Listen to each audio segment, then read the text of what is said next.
For today's video guys, kung ikaw ay baguhan pa lamang sa larang ito o matagal ka na sa pagre-reels, para sa'yo ang video na to!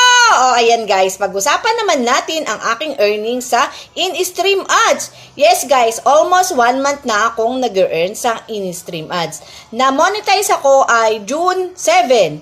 So almost 1 month na. So, ayan guys. Ang stream ads, ito guys, yung meron kang 5,000 na followers at meron kang 60,000 minutes of views sa loob ng 30 days para ikaw ay ma-monetize. So, at ikaw ay kikita lamang sa pamamagitan ng pag-upload ng mga videos mo at yung videos na ron, magkakaroon yun ng ads. At syempre, dapat pinapanood ng iyong mga viewers yung mga ads mo. Kasi pag yun ay in-skip nila, wala kang kita doon, hindi ka makaka-earn pag ini-skip nila ang iyong mga ads. At saka mga sikat na content creator pala, doon sila kumikita. Tingnan nyo na ang na-earns. 1, 2, 3. Ayan guys.